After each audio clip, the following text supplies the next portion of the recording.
Bueno, hoy vamos a escuchar durante todo el programa música que tiene que ver con esta celebración que hacemos de la Ley de Identidad de Género, por eso estábamos escuchando esta versión de Milonga Queer.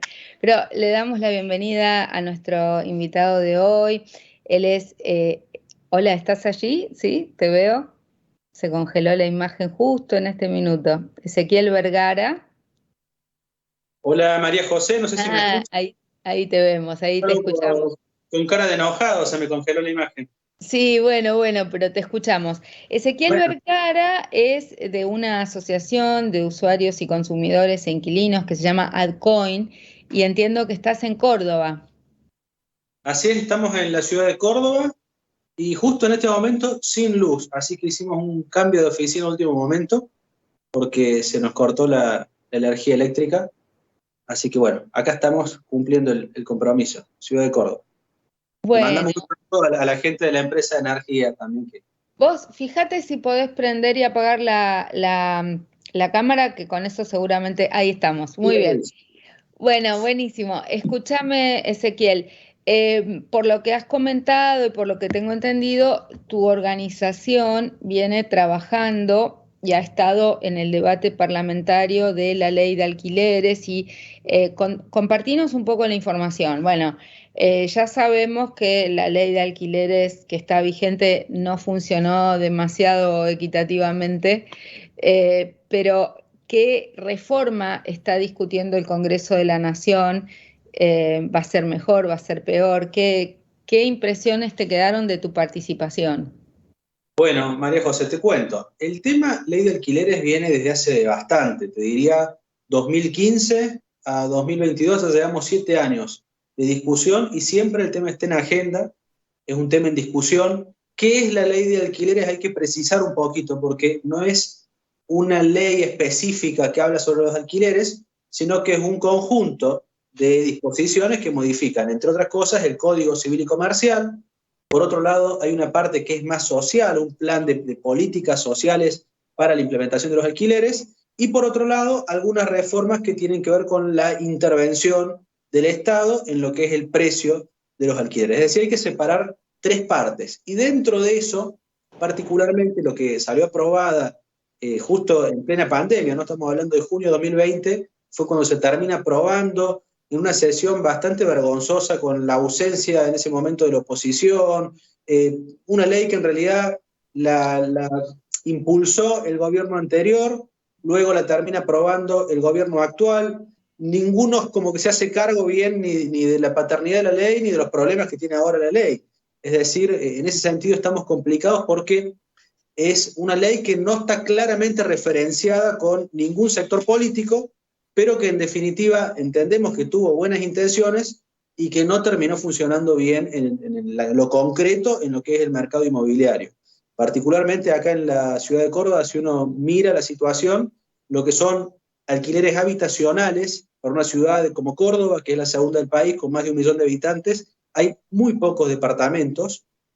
Hay un barrio específico que se llama Nueva Córdoba, donde vienen los estudiantes, ahí directamente no se consigue nada, y lo que es el centro o los distintos barrios, los que son los departamentos de un dormitorio, 2 dormitorios, realmente está muy complicada la situación por la escasez de oferta, es decir, la escasez de inmuebles, y esto está directamente vinculado, por lo menos así lo tenemos nosotros, con parte de las modificaciones que se introdujeron, con la falta de claridad en las reglas de juego respecto a estas modificaciones introducidas por la llamada, repito, ley de alquiler. Entonces vamos a separar. Por un lado, hay un montón de reformas al Código Civil y Comercial que están muy buenas, que son muy útiles, que tienen todo el sentido del mundo y que nadie discute hoy que deben mantenerse. Por darte un ejemplo, domicilio electrónico. ¿Cómo puede ser que actualmente no sea posible comunicarse entre las partes vía mail o vía WhatsApp? Eso es una introducción de la ley de alquileres. De hecho, fue a propuesta de nuestra organización, pero no es solamente para los alquileres, sino que se introduce para todas las relaciones contractuales del Código Civil. Y sería un craso error sacar el domicilio electrónico porque lo contrario es lo que hay que hacer, hay que avanzar en eso. Hoy un consumidor para notificar a una empresa tiene que ir, mandar una carta de documento y a veces le sale más caro imprimir la carta y asesorarse por un abogado para mandarla que el problema que tuvo, que a lo mejor fue la compra de un producto de poco valor. Entonces, eso es muy importante que se mantenga. Y después cuestiones que tienen que ver con el día a día de los alquileres que se introdujeron en esta modificación, como por darte un ejemplo, que el depósito se devuelve actualizado, reconociendo que en Argentina estamos en una situación altamente inflacionaria y por lo tanto claramente no se puede negar esa situación cuando uno alquila y paga un depósito, cuando se va un año después o 2 años después que le devuelvan la misma plata es una injusticia total. Así que es otro punto que claramente debe mantenerse. Después algunas cuestiones relativas a los arreglos en el inmueble, también eso lo soluciona bastante la ley en la práctica, diciendo que el inquilino puede hacer esos arreglos y descontarlos del locador o del precio del alquiler, si el locador, hablando llano, no le da bola a esos reclamos, no le atiende esos reclamos. Bueno, entonces el inquilino puede hacer esos descuentos directamente, descontarlos, aplicarlos, y se facilita mucho esa relación contractual con esta regla que fija el Código Civil. Otra cuestión también, típico problema de alquileres, la recepción de la llave. Muchos dueños, o inmobiliarias sobre todo, en una posición abusiva, se niegan a recibir la llave cuando no pagan determinadas cuestiones que muchas veces son abusivas, están fuera de lo que dice el contrato, pero, por ejemplo, requisitos exorbitantes que les piden de devolución del inmueble. A veces el inmueble uno sabe que entra, no está en las perfectas condiciones que describe el contrato, pero al momento de irse el inquilino, la inmobiliaria le exige como si ese departamento o casa hubiera estado perfecto. Y no le quiere recibir la llave hasta tanto el inquilino se someta a todos esos arreglos. Esto consideramos que es una injusticia y la ley lo resuelve muy bien, prohibiendo la negativa a la recepción de la llave. No niega los derechos que luego el locador pueda reclamar, pero no agrande el conflicto diciendo, bueno, recibe la llave y después se discutirá todos esos pequeños problemas, arreglos y demás, para no agrandar un conflicto más de lo necesario. También lo mismo con cuestiones relativas a la consignación del precio y con otras cuestiones que no quiero enumerar tanto porque se nos va a ir todo en esa cuestión, relativas a mejoras de la relación contractual. Así que en ese sentido es una parte que la ley de alquileres introduce el Código Civil, que es muy atinado, muy de la práctica al día a día, y que no debería bajo ningún punto de vista volverse atrás o modificarse eso que se logró. Donde nosotros sí vemos que hay un problema, pero lo advertimos antes que se apruebe la ley. Y en esto hay que aclarar también que no todas las organizaciones de inquilinos en eso están de acuerdo en lo mismo. Nuestra postura es la que voy a explicar ahora, pero hay posturas muy diferentes que sostienen que debería mantenerse esto tal cual como está.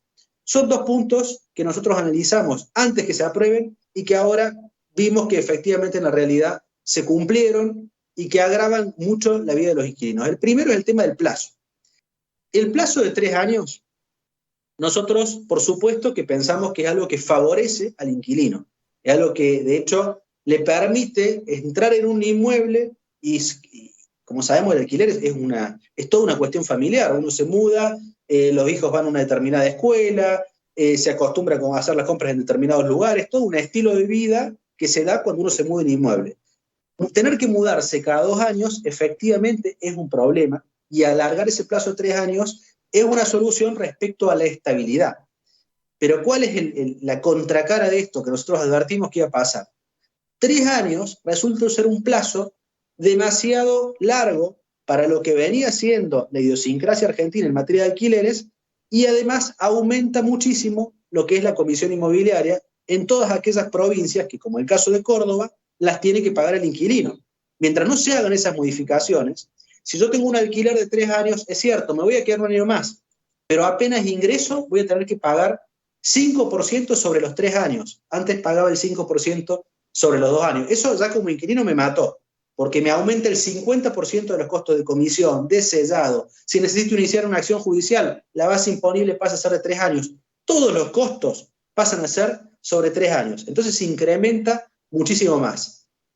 Y lo peor de todo no es el tema de la comisión, que ya de por sí es bastante grave, sino que muchos dueños dicen, no, con esta regla del juego y estirándome a 3 años, yo prefiero no alquilar la casa porque a lo mejor la vendo y me voy del país, a lo mejor espero que haya una modificación de la ley, como sea, yo así no alquilo. 3 años me parece mucho para la incertidumbre. Con 2 años venían alquilando, ya 3 años es demasiado tiempo para no disponer de su propiedad, encima sujeto a reglas bastante cambiantes, así que la saco del mercado. ¿Cuál es la consecuencia de eso? Muchísimo menos inmuebles en oferta y por lo tanto un enorme perjuicio para los inquilinos respecto de esta cuestión del plazo.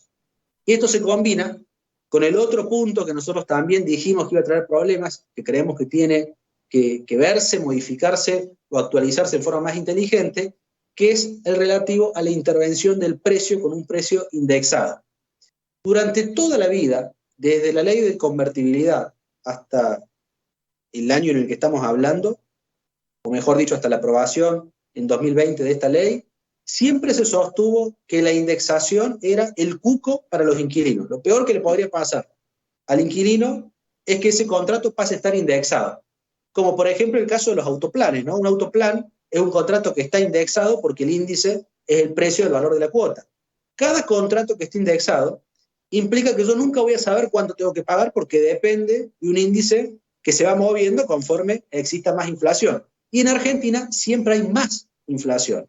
Entonces, poner un índice para una cuestión tan clave como la de los alquileres y encima sujeto a 3 años, genera una enorme incertidumbre, y no solo en el inquilino, sino en otra figura, el inquilino que sabemos que legalmente se llama locatario. Bueno, hay otra figura que es la que todavía tiene mayor miedo frente a esta aplicación del índice, que es el que en la clase se conoce como el garante, el fiador contractual, hablando técnicamente, pero el garante que es aquel amigo, familiar, aquella persona que avala este contrato que le presta la garantía, asumiendo con su recibo de sueldo o con sus propiedades los costes de este eventual no pago que haga el inquilino a la persona a la que él avaló. Bueno, con un contrato indexado, el garante tampoco sabe cuánto es lo que en definitiva va a terminar pagando, y por eso también mayor miedo de avalar este tipo de obligaciones. No es lo mismo que yo sé exactamente cuánto va a costar ese contrato durante 2 años que no saber cuánto va a costar y encima durante 3 años. Esa es la ecuación que me parece que ha terminado impactando muy negativamente en la calle, en el mercado, y por eso hoy vemos que hay muy pocas casas, muy pocos inmuebles y por lo tanto una gran crisis en un sector que consideramos es el más elemental. Nosotros pensamos que dentro, esta es la posición por supuesto de nuestra organización, pero pensamos que dentro del enorme campo del derecho del consumidor, el más vulnerable de todos, el consumidor, digamos, que más protegido debería estar, es el inquilino. De ahí, de hecho, el nombre de nuestra organización, consumidor e inquilino, porque se da, y en Córdoba en particular, en el Poder Judicial lo vemos todos los días, que por alguna razón que no entendemos bien, el Poder Judicial le niega la categoría de consumidor al inquilino. Dice, no, si usted es inquilino, no es consumidor. Es una idea anacrónica que se ha quedado con aquella exclusión que tenía la Ley de Defensa del Consumidor en su origen, la primera ley del año 93, en el inciso A del artículo primero, excluía las relaciones locativas. Pero bueno, corrió muchísima agua bajo el puente, la ley se modificó en el año 2006, vino la Constitución en el 94, después vino la unificación del Código Civil en el año 2015. Hoy en día, a nuestro criterio y de la doctrina más avanzada, no caben dudas que un locatario es claramente un consumidor y un locador, quien pone inmuebles en el mercado, es un proveedor, y por eso debe darse esa máxima protección de la ley de defensa del consumidor y de todo el estatuto consumeril. Cuestiones como, por ejemplo, el deber de información. Es clave, si yo entro en un inmueble, ¿cómo puede ser que como locatario, si tengo un problema en ese inmueble porque no se me informó debidamente las condiciones de esa casa, el cableado eléctrico, cuestiones que a lo mejor el locador me tendría que haber avisado, el gas, tantos casos que hemos tenido de gente que perdió su vida, de hecho, por problemas de gas de determinadas edificaciones y que no se le informaron, son cuestiones clave en las cuales tiene que tener la máxima vigencia el deber de información de parte del locador y luego la sanción punitiva para el caso de que este locador no cumpla con esa cuestión. Entonces, Ahora, ahí pensamos. te hago algunas preguntas de la práctica y después volvemos al debate de la ley. Pero, por ejemplo, sea cual sea, aunque sea durante esta ley vigente, si un propietario, aunque esté sometido a los 3 años, quiere vender su inmueble, necesita venderlo, por la razón que fuere, porque se quiere ir del país, porque, no sé, porque no puede mantener más los impuestos que aumentan una barbaridad y a veces ni siquiera un alquiler compensa. No sé cómo están en Córdoba, pero en la ciudad de Buenos Aires lo que sucede mucho es que los aumentos de los impuestos que ahora están a cargo, bueno, que siempre debieron estar a cargo del propietario, se fueron. Entonces, ¿hay alguna manera que tenga, a pesar de los 3 años, de resolver el contrato con justicia el propietario y que no le dé tanto miedo alquilar por 3 años, porque puede suceder un hecho insólito. Sí. No sé. El propietario puede vender el inmueble, de hecho no importa que la casa esté alquilada, lo puede vender. El problema es que en el mercado una casa alquilada no vale lo mismo y el interés no es el mismo. Son pocos los compradores que estén dispuestos a comprar una casa ocupada. No puede resolver el contrato. Hay un derecho del inquilino de resolver anticipadamente. No hay derecho del dueño de resolver El inquilino anticipado. se puede ir a los 6 meses, se puede ir al año, distintas situaciones. El propietario para nada tiene ningún... Bueno, no, porque el orden público está pensado justamente, y en eso entendemos que está muy bien que sea así, está pensado para proteger al inquilino en un plazo mínimo. El problema está que el plazo mínimo de 2 años resultaba funcional, era operativo. Por nosotros fuera que el plazo mínimo sea de 10 años. Lo que pasa es que con un plazo mínimo mayor, claramente ya el mercado se desestabiliza y directamente sacan los inmuebles del mercado. Por lo visto, 2 años era un punto de equilibrio que mal el mercado funcionaba. Ya 3 años claramente se genera esta cuestión de escasez de inmuebles, combinada también con la intervención en el precio. No hay que decir, son los dos elementos que combinados producen el estado actual de cosas. No te escucho, María José, está silenciada. Se está produciendo en Córdoba, igual que aquí en Buenos Aires, un proceso de creciente inquilinización. O sea, nosotros estamos viviendo en la ciudad una situación en la cual las personas cada vez pueden acceder menos a tener una vivienda, a ser propietarios de una vivienda. Gente que antes venía de una familia que tenía una propiedad, tal vez no puede, ahora los hijos no pueden comprar una vivienda. Entonces, lo que vemos es una creciente inquilinización en la ciudad. En paralelo a eso, una creciente especulación inmobiliaria, porque en la ciudad se están construyendo viviendas para la especulación y el ahorro y que están desocupadas. No sé si está pasando lo mismo en Córdoba. Sí, María José, me parece que es parte de un problema más grave que tiene que ver con la degradación de nuestra economía desde hace por lo menos 90 años, en los cuales todo el tiempo estamos viendo que el consumidor no puede ahorrar. Y un consumidor que no puede ahorrar porque anda corriendo atrás del peso, que se le evapora el peso, que anda corriendo atrás de los problemas que cada vez son más graves en todos los aspectos de nuestra economía, claramente que es difícil que acapare lo suficiente como para comprar un inmueble, ¿no? Que es un costo de los más altos que tenemos como elementos para que pueda comprar el consumidor. Entonces, claramente hay cada vez menos posibilidades. Esto no es solamente Argentina, no es un proceso global, pero particularmente en Argentina, vedándole al consumidor la capacidad de ahorro. ¿Cómo ahorra hoy un consumidor? No puede ahorrar. ¿Cómo hace si su moneda no vale y mañana va a valer menos? Entonces, ¿cómo va a hacer para comprar una casa? Es realmente difícil. Y lo que decís respecto de las grandes construcciones y, si se quiere, inmuebles para determinado sector social, que son excluyentes, que tienen que ver con quienes tienen alto poder adquisitivo, también es un proceso que lo estamos viendo, pero me parece que hay que diferenciar cuáles son las causas por las cuales el consumidor no puede ahorrar y no puede acceder a un inmueble con otro hecho, si se quiere, vinculado, pero que no es la causa fuente del problema, que tiene que ver también con una mayor polarización entre las posibilidades de acceso a ese tipo de recursos. Eso está claro, digamos, también va desapareciendo la clase media cada vez más y por lo tanto se hacen esos superdepartamentos que se construyen solo para los sectores que tienen los más altos ingresos. Pero creo que eso es...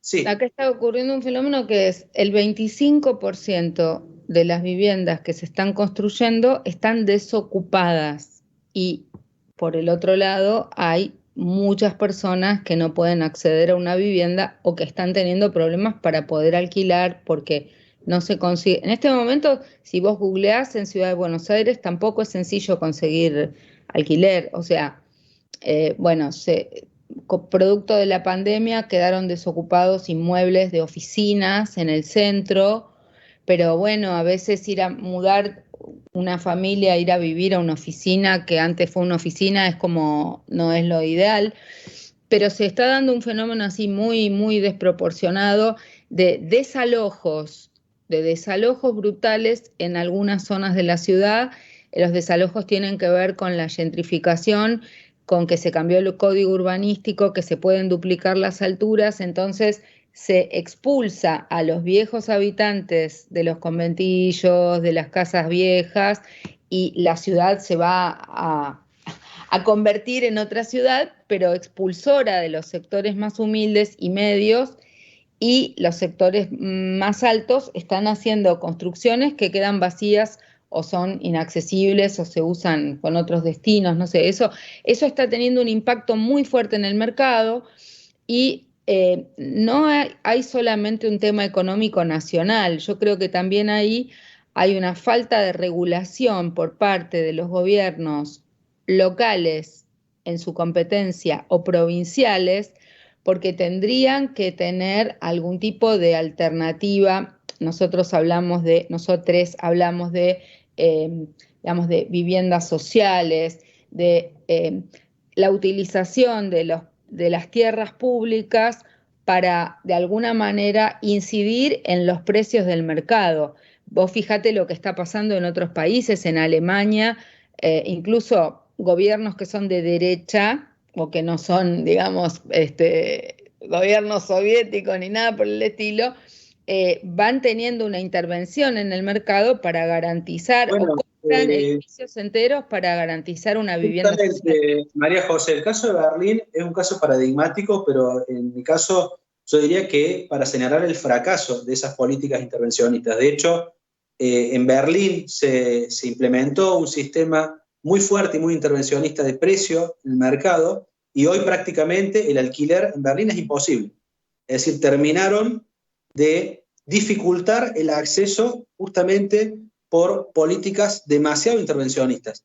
Y de hecho las vendieron, entre comillas, como una posible solución, y hoy a vista está, los análisis de los mismos organismos económicos de la Unión Europea reflejan que la situación de acceder a un departamento en esa ciudad es prácticamente imposible con largas colas. De hecho, el programa, la televisión alemana, que uno la puede buscar en YouTube, refleja, uno pone alquiler en Alemania y refleja las colas de los inquilinos para tratar de alquilar un inmueble. Y esto ha sido después de estos intentos de intervenir de parte del Estado. Me parece que acá la solución pasa por buscar que se pueda generar más inmuebles y buscar que aquella persona que depositó sus ahorros de toda su vida, un jubilado, una persona, un trabajador común que dijo, aparte de la jubilación invierto y hago una casita, compro un departamentito y lo pongo en el mercado para tener una renta, asegurar que efectivamente pueda hacerlo y que esa renta le llegue, porque hoy ese pequeño trabajador o ese jubilado que tiene una casita tiene miedo de poner la casa en alquiler,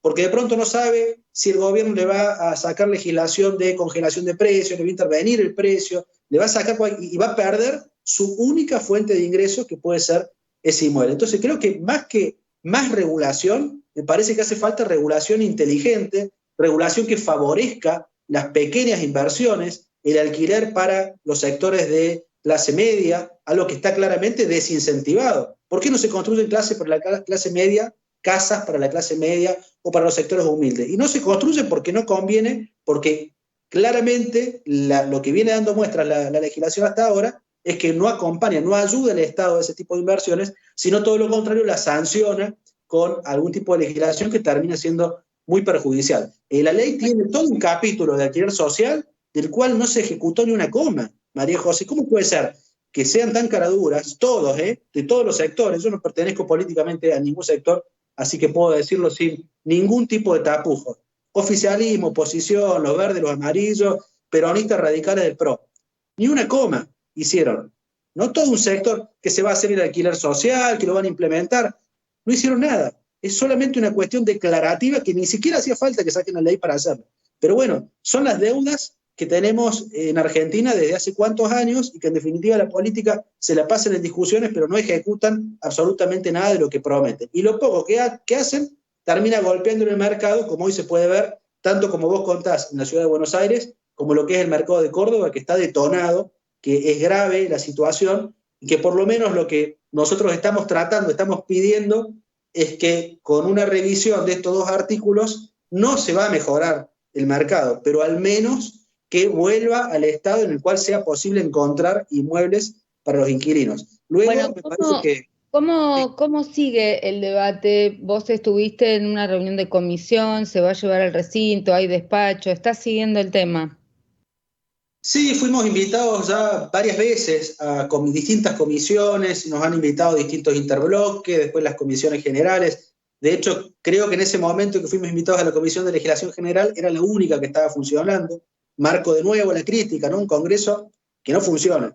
Así que bueno, esperemos que lo prometido de parte de la política, que fue en 2 meses dictaminar y sacar una ley de alquileres, ¿Cuándo se se cumpla. cumplirían? Yo ¿Cuándo se soy cumplirían? muy escéptico, María José, la promesa es que en dos Nosotros meses. empezamos por la ley de humedales hace 10 años, así que No, imagínate lo soy, escéptica que estoy yo. soy muy Bueno, escéptico del cumplimiento, pero la promesa fue que en 2 meses, del cual ya pasó un mes. O sea que si tomamos en serio esas declaraciones, dentro de un mes tendríamos una ley de alquileres que en principio no apuntaba tendríamos una ley, justamente tendrías un dictamen de diputados. a estados, exactamente, Esto exactamente, falta otro largo camino. totalmente. Bueno, nos mantendremos en contacto, estaremos en contacto y nos comentarás si hay avances para, bueno, seguir informando a todo nuestro público. Así que te agradecemos muchísimo, Un eh, gusto. Ezequiel Vergara, desde Córdoba, Adcoin, bueno, trabajando por los derechos de los consumidores y los inquilinos. Muchísimas gracias. Muchas Bueno, gracias, María José. seguimos con un poquito más de música en este día de celebración de los 10 años de la Ley de Identidad de Género.